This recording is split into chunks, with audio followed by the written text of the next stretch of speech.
Бүгенге көндә дөньябызның дүрт ягында да бәхетсезлек, конфликт, бастырмалар, террор гамәлләр һәм әхлакый түбәнчелек яшәнелә.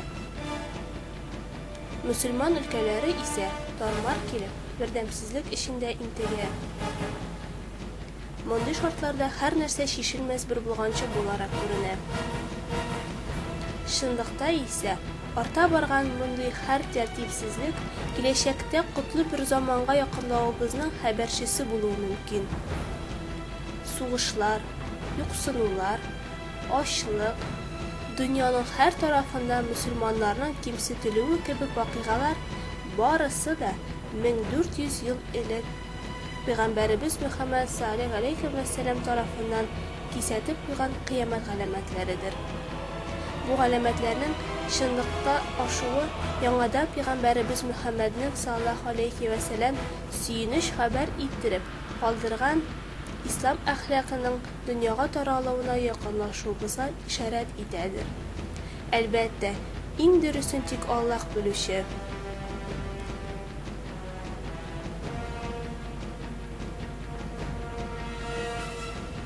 Гомумән, яшәнелеп килгән шартлар мөселманнарның караңгылыкка һәм өметсезлеккә төшүгә түгел, киресенчә, шәфкать һәм дәрт артуына бер сәбәптер.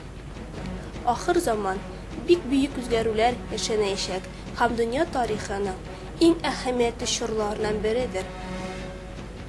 Аллаһның кодрәте белән, Имам Мәхдинең уртага чыгуы белән, мөселманнар Коръән әхлакына күрә берлек, иттифак, кардәшлеккә таянып яшәнәчәк җәмгыять хәленә килерләр. Бөтен җир йөзе моңынчы күренмәгән бәрәкәтлек, муллык, тынычлык һәм имин саулыкка ирешәчәк.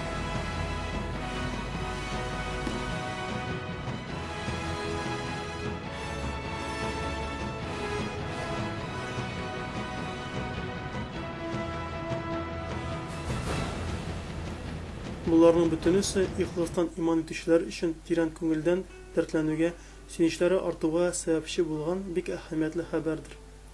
Мөселманнар исә үтәүләре кирәк булган якты киләчәккә омтылырга һәм үзләрен шул заманнарга әзерләргә тиешләрдер. Ислам әхлакының дөньяга танылачагы, кешеләрнең бәрәкәткә һәм муллыкка ирешәчәк көннәр Аллаһның рөхсәте белән бик якындадыр. Онытмаска кирәк ки, Аллаһның ихластан иман итүчеләргә вәгъдәсе шулдыр. Элек ихластан иман итеп яшәүчеләрне көч сахибе һәм дөнья хуҗасы кылган кебек, аларны да шулай ук имин саулыкка ирештерәчәге.